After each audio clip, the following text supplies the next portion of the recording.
What does responsibility mean? And are you willing to take personal responsibility for where you currently sit in your life today?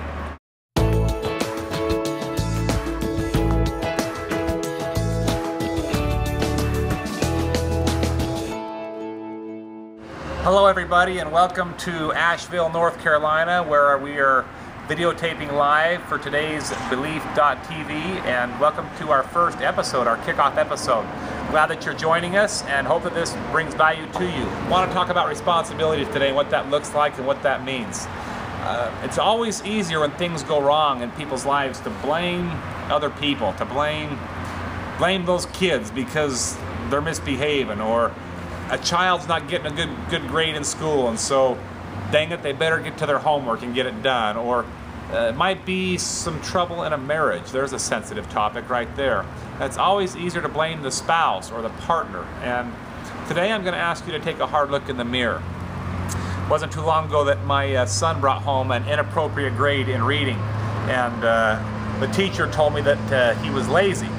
By the way, that's probably the worst compliment you could ever get as a parent, is that your son is lazy. And when I got word of that, I went home with my wife and I cornered my son in my wheelchair. It's one of the benefits to being in a wheelchair. You just wheel right up to him and kind of corner him. And so I wheeled my son right into the corner of his bedroom, and I gave him every word in the book.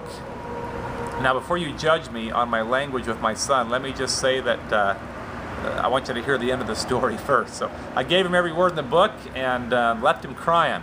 For you dads that are watching and listen to this, I guess that means that I got through to my son. That's the way that I took it. And after leaving him crying in his bedroom, after he heard me say words that he's probably never heard before in his life, I went to the bathroom to take care of some personal business and to shave, and I looked at myself in the mirror and I started that first stroke.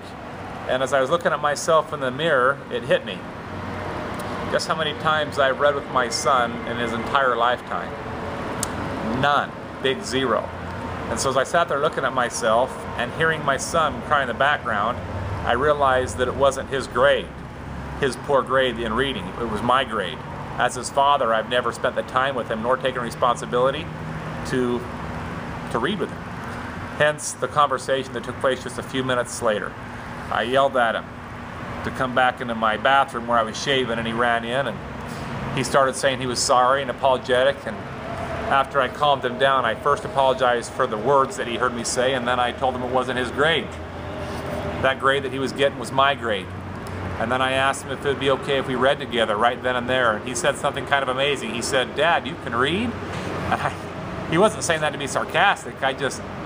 Well, he's never seen me read before in my entire life. I've never read Dr. Seuss, not The Grinch, not Big Red Dog. He's never seen me read my favorite magazine, Bucks and Bulls. Never once have I read with him. I want you to know that after he forgave me for my language that day, and ever since then, as we've read together, it wasn't 3 months later that he brought home an A+ in reading. And that's not my grade, because he's got to do the work. All I did was spend the time with him. Today I read with him every day, and it's for entertainment only. I don't have to read with him because I need to. It's the time spent. So when taking responsibility for your life, the first thing I'm going to ask you to do is, are you willing to take a look in the mirror? Take a hard look in the mirror, look at yourself, and if you're not happy where you're at, what can you do differently in order to engage yourself and other people to get the results that you want? I got the results that I wanted out of my son because I engaged with him, and I'm still trying to do that today. Number two, are you willing to act with a sense of urgency and not wait till tomorrow to get it done?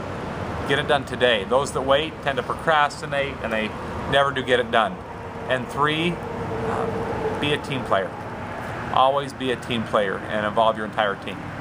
That's all I have for today, and stay tuned here in about 10 seconds. Got something I want to share with you.